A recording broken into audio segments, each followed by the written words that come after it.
Rendez-vous et voilà le travail.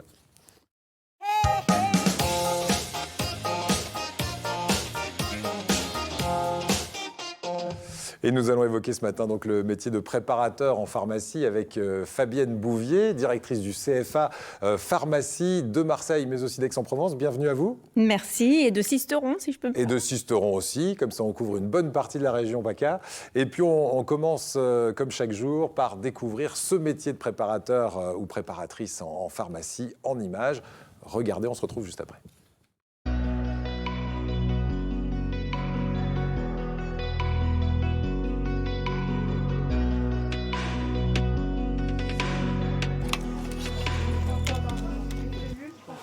Moi, c'est Arnaud Gassman, j'ai 25 ans, je suis préparateur en pharmacie spécialisé en dermocosmétique. Comprimé à avaler, c'est ça? Oui, c'est en boîte ça. De 20. Ouais, c'est ça. Donc je vais faire une préparation à base de vaseline et d'acide salicylique pour une patiente qui a une verrue, en fait, qui a une prescription pour une verrue. Alors les préparations, effectivement, c'est plus le cœur du métier. Ça a tendance de plus en plus à être sous-traité dans des structures, que ce soit des pharmacies, qui font uniquement des préparations, quelques préparations très, très basiques qu'on fait encore en pharmacie. Mais c'est plus le cœur du métier. En fait, moi, j'ai fait un CQP dermocosmétique, donc un certificat de qualification professionnelle. Dans la dermocosmétique, pour moi, je pense que c'est l'avenir parce qu'il y a de plus en plus de problèmes de peau, beaucoup de problèmes d'eczéma, de psoriasis, de peau sèche. Et donc, tout ça, c'est des conseils que justement, avec le CQP, on peut trouver de bonnes solutions pour les patients. De vous renseigner. Ça ira? Oui.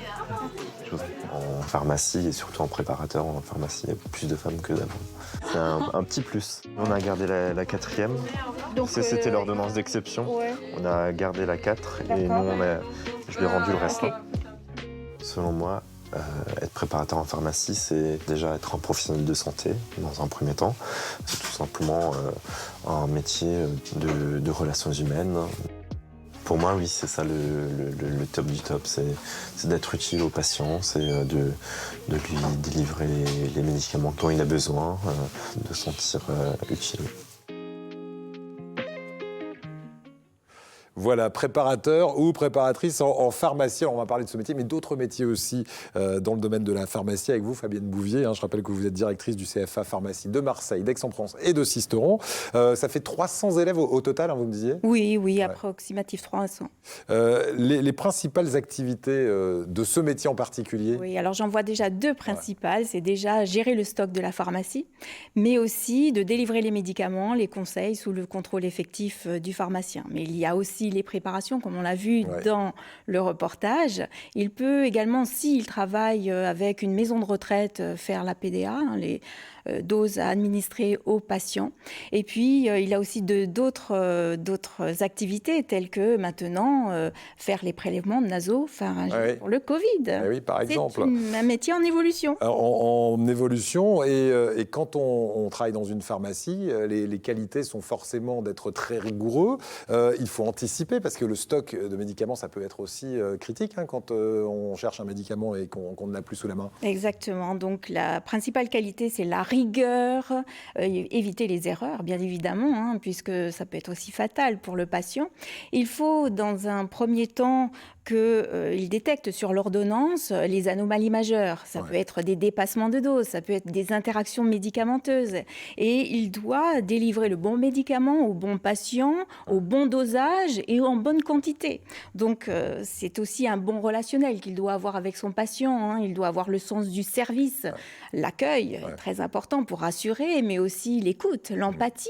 Et puis, vous avez aussi une certaine discrétion à avoir et de la patience aussi, parce qu'il faut dire que certains patients ne sont pas toujours contents quand des remboursements se font sur certains médicaments. Voilà, donc voilà, savoir prendre du recul aussi, on a bien compris, mais ça dans tous les métiers où il y a du commerce à l'intérieur. Alors, la formation à suivre, ça peut être chez vous, par exemple, au CFA, c'est une formation courte, une formation plutôt longue, on imagine? Alors, c'est une formation de 2 ans, obligatoirement en alternance et après le bac. Ça, c'est très important. Le contrat de travail est signé. En fonction de l'âge, vous signez soit un contrat d'apprentissage si vous avez moins de 30 ans ou un contrat de professionnalisation au-delà. Le contrat est de 35 heures par semaine. Vous passez 75% du temps en entreprise pour la formation pratique et puis 25% en CFA pour la formation théorique où les préparateurs, les pharmacies qui sont déjà à l'officine en activité viennent dans notre établissement pour enseigner et préparer à l'examen. Il faut quand même une grande quantité de temps. On dit 35 heures, bien sûr, mais il faut aussi du temps personnel pour apprendre par cœur tous les cours. Et en fonction du baccalauréat que vous avez, si c'est un bac S, une demi-journée suffira pour la semaine. Mais si vous avez un bac pro, il faudra consacrer au moins 10 à 15 heures de travail personnel pour réussir. Patience et longueur de temps, on l'a compris, et une bonne mémoire, ça va être une qualité qu'on va rajouter parce qu'effectivement, on ne peut rien inventer là. Pour le coup, en pharmacie, c'est comme en médecine, il faut savoir, et souvent, c'est du par cœur. On va terminer avec la rémunération et puis les débouchés. Est-ce que quand on sort avec une formation de préparateur en pharmacie aujourd'hui, on trouve du travail rapidement? Oui, et dans toute la France entière. Il n'y a pas que dans notre région, nous sommes en pénurie, donc nous attendons les vocations. J'espère que votre émission nous permettra. Et bien sûr, on peut le faire en reconversion professionnelle aussi? Oui, tout à fait, oui, les contrats professionnalisation, donc oui, on peut le faire du moment qu'on est bachelier. La formation s'est faite pour eux.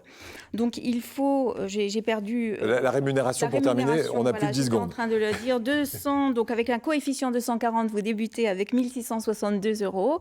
Vous allez évoluer jusqu'au coefficient 330 avec 2 300 €, auquel s'ajoute, si vous êtes dans la même pharmacie, le pourcentage d'ancienneté. Tous les 3 ans, en effet, vous aurez un pourcentage, 3 ans, 3%, etc., jusqu'à 15 ans. Mais écoutez, merci beaucoup pour ce dynamisme en plus que vous témoignez.